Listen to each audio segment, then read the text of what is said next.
Magandang hapon sa inyong lahat. Ito po si Herbert Curia, author, promoter ng Bible Lives Promotion. Kakibat ang ating pananalig sa ating banal na Panginoon Diyos. Banal na Panginoon sa Kristo at gabayan ng kaliwanagan ni Banal Santa Maria ay ating po ibinabahagi sa inyo sa linggong ito. Ang mensahe ng ating banal na Panginoon Diyos. Ang tema ng mensahe ng ating banal na Panginoon Diyos ay ang mga himala ng Pag-Kristo sa pagpapagaling ng karamdaman at kapansanan at paghahayag ng mabuting balita. Yan.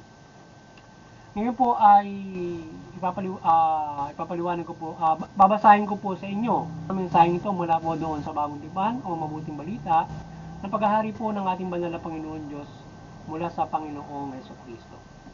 At ayon po dito kay San Mateo, Kabanata 15, talatang 30 hanggang 31. Ito po, nagdatingan ang mga napakaraming tao na may dalang mga pilay, bulag, pingkaw, pipi, at marami pang iba. Inilagay nila ang mga may sakit sa harapan ni Jesus at kanyang pinagaling sila. Namanga ang mga tao na makita nilang nagsalita na ang mga pipi. Gumaling ang mga pilay, ang mga pingkaw. Nakalalakad na ang mga pilay at nakakakita ang mga bulag. At nagpuri sila Diyos at nagpuri sila ng Israel. Pagpatuloy po natin sa kay Apostol San Lucas Kabanata 4, talatang 38 hanggang 40. Ito po ang mensahe. Umalis si Jesus sa sinagoga at nagtungo sa bahay ni Simon. At ang lagnat ng biyanan ni Simon, kaya pinamanhik nila kay Jesus na pagalingin siya. Tumayo si Jesus sa tabi ng higaan ng babae at iniutos na umalis ang lagnat ang mga ito. Pagdakay tumindig ang may sakit at naglingkod sa kanila.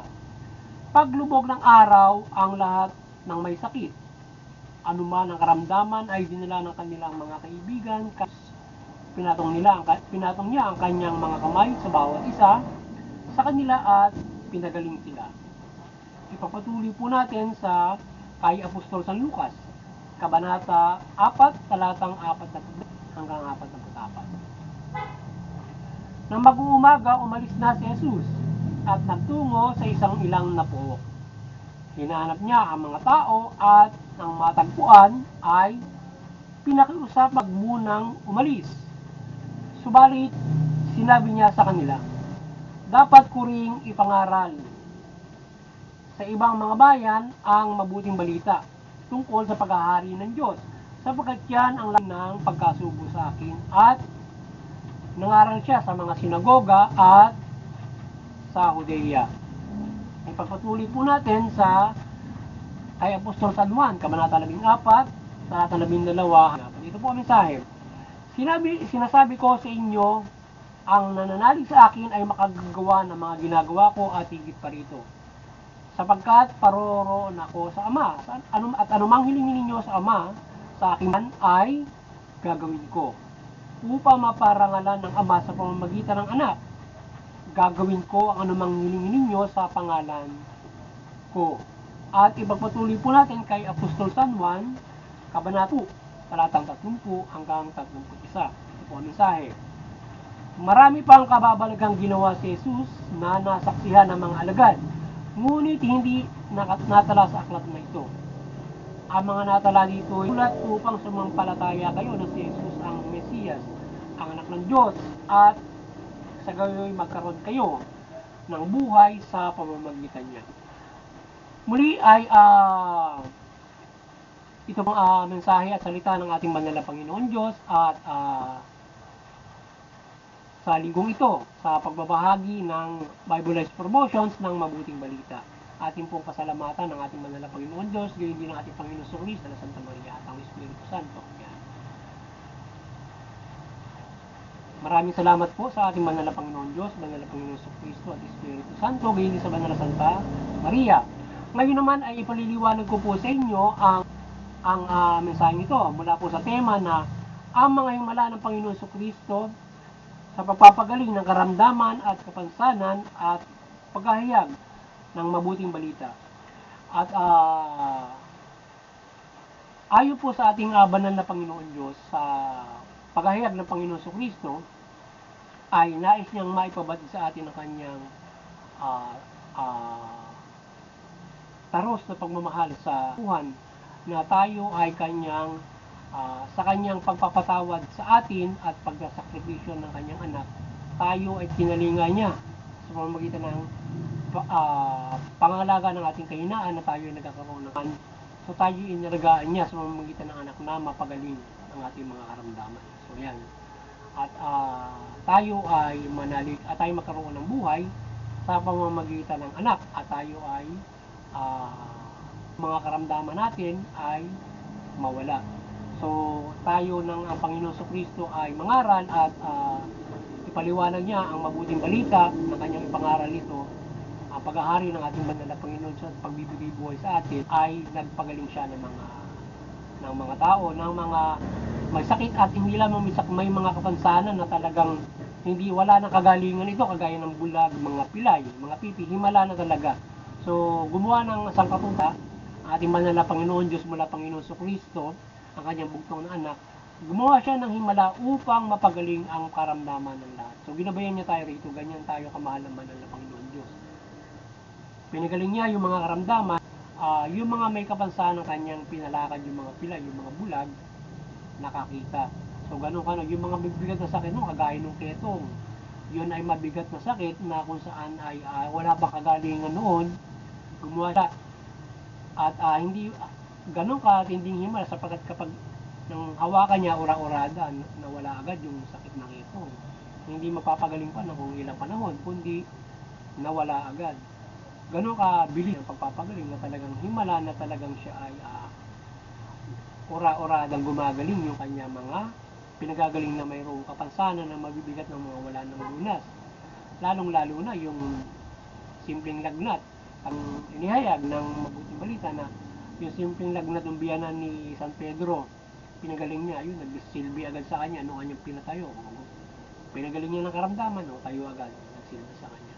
So, napakarami na pinagaling sa kanya, pinagaling niya ng mga karamdaman. So, ganon ang ginawa niya nang siya ay mangaral ng mabuting balita. At nang tayo ay tayo ay binibigyan ng kapatawaran ng Diyos at ay binibigyan ng buhay at yan, kung tayo may karamdaman, tayo ay pinagagaling. So, yung karamdaman usually, yan ay pamimerwisyo ng mga demonyo sa mga tao. Kagaya nung halimbawa, pag ikaw ay nagkaroon ng mga ibang mga karamdaman, pamimerwisyo ng demonyo at tayo pinalalayan ng Panginoon Kristo diyan kapag tayo ay pinagagaling na sa mga karamdaman, kagaya ng babaeng kukot, kukot na nga ba yun, na pinalaya niya doon sa nung araw ng pamamalaya niya dahil sa siya ilang taon ng bihag ng demonyo o pinahihirapan ng demonyo sa sakit na yun.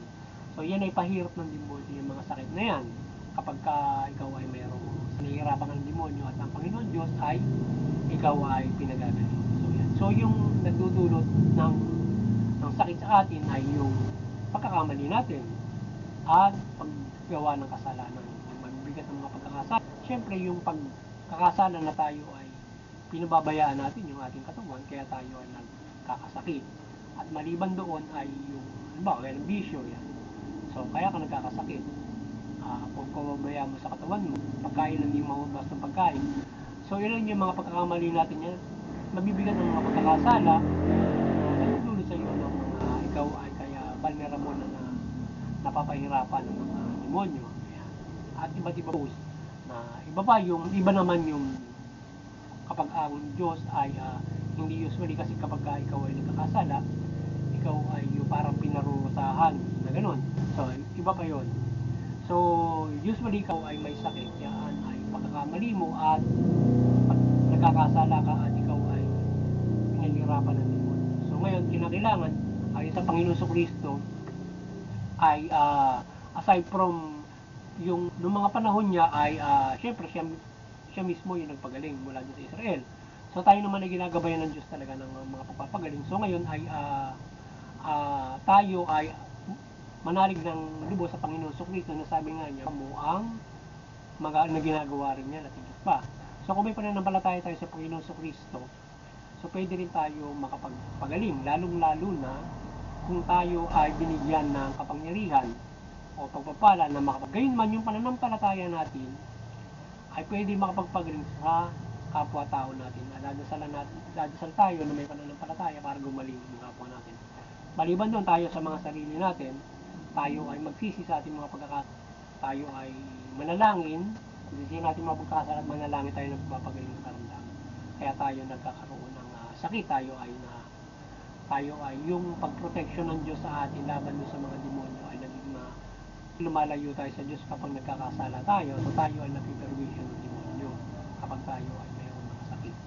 So kapag tayo nagkakasala. So kaya tayo ay dapat ay magbalik loob o tayo maging matuwid pa ay binibigyan ng proteksyon ng Diyos laban dyan sa mga pamimirisyon o mga sakit na maaaring kumapit sa atin sa mga kikahinaan natin.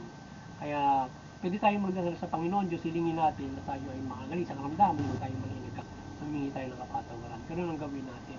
Ngayon, yung ating kapwa-tao, kung tayo naman ay pagdasal natin sila sa Panginoon Diyos, saan man sila nandoon o tayo man ay kaharap, ipagpanalangin natin yung ating kapwa-tao. At lalong-lalo yung mga kapangyarihan dyan, sila usually. Pero kung tayo may pananampalataya, tayo ay makapagpapagaling ng ating mga kapwa. Halimbawa, sa pamilya, so yung kapatid mo nagkasakit, so dumasal ka sa Panginoon Diyos na pagaling ng karamdaman ng kapatid mo.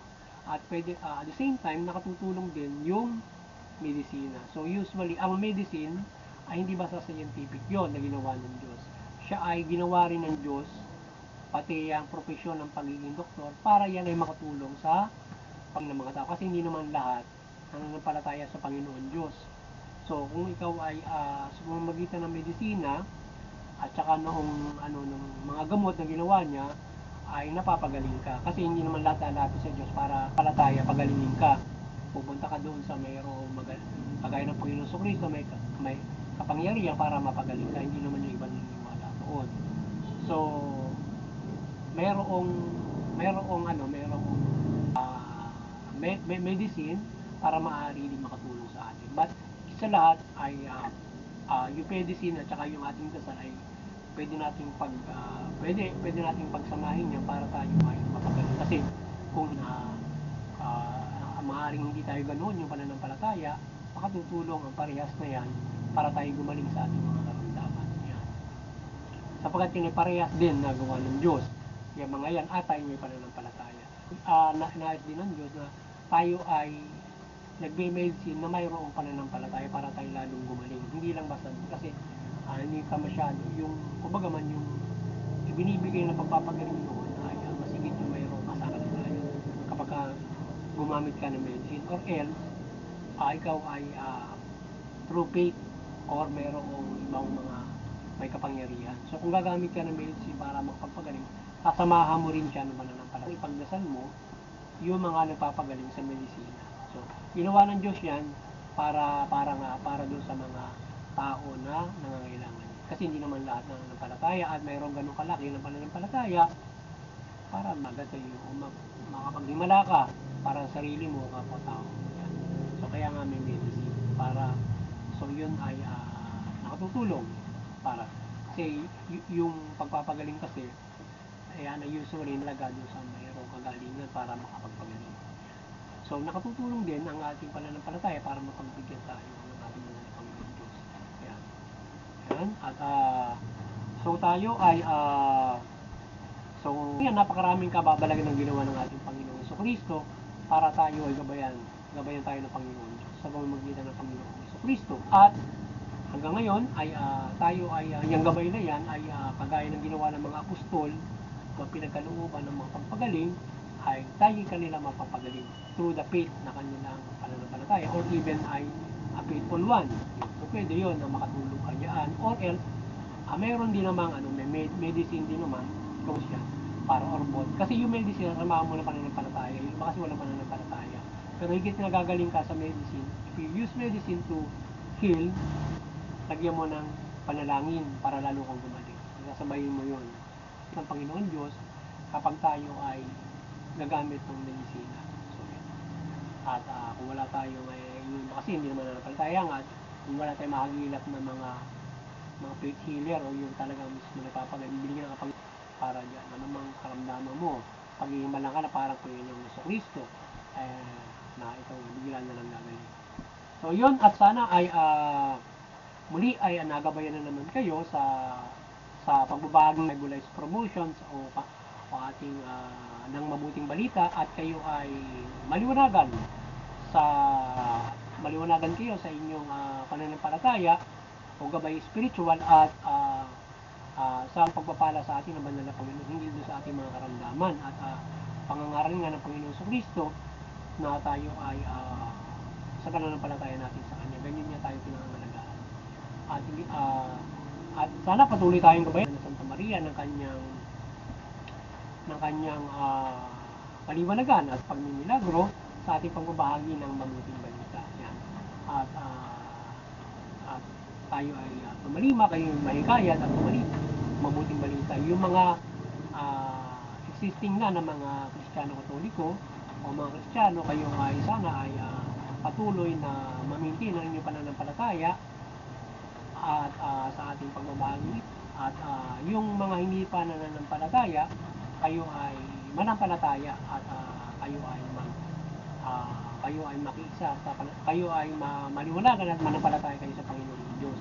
Kayo magpabautismo sa mga simbahan para kayo ay tuluyan na mapagkalooban ng pag-asa sa kaligtasan spiritual yan, at mula doon sa pagtalima ng mabuting balita. At doon sa iba't ibang relihiyon, tayo ay magkaisa naman sa interfaith unity, at unawain natin yung ating mga relihiyon. Yan. At magkairal tayo ng mga kapayapaan at iba't iba mga aral ng ating na tayo ay magkaroon ng mabuting pagkakaisa, kagaya ng pagkakaisa ng unity, kapayapaan at pagmamahalan, pagtutulungan. So makikahit natin yung mga bawat pamilya, bawat bansa, komunidad, buong mundo ng pagkakaisa at kapayapaan from the iba't ibang mga pananampalataya. At doon sa CBCP and Vatican Church, kayo ay maliwanagan ni Banal na Santa Maria, Banal na Santa Maria Jesucristo at Panginoon Diyos. Maliwanagan kayo at kayo ay patuloy na pagbukulorin ng sangkatauhan sa pananampalataya sa ating Panginoon Diyos mula Panginoon Jesucristo at mabuting balita. Sa ating munting kakayanan, tayo ay patuloy na nananampalataya, gabay ng Banal na Santa Maria, Panginoon Jesucristo, at kayo ay maliwanagan sa ating pagbabahagi nito, at kayo ay mahikayat at mabuklod sa pananampalataya sa ating Panginoon Diyos mula Panginoon Jesucristo at mabuting balita. At sa mga kapamalan, kayo ay magabayan ng Banal na Santa Maria, maliwanagan kayo, magabayan kayo ng mabuting balita at mamahala kayo ng mabuti, matuwid, patas na hustisya, tugunin niyo yung karapatan mula sa bansang Pilipinas, iba't ibang mga bansa hanggang sa United Nations o nagkakaisang mga bansa. Kaya magabayan kayo ng mabuting balita, Banal Santa Maria at makapagpairal kayo ng karapatang pantao at mabuting pamamahala. Kaya sa gayon ay makikinabang mula sa karapatan, sa pagpapala at mabuting pamumuhay. Magandang hapon sa inyong lahat. At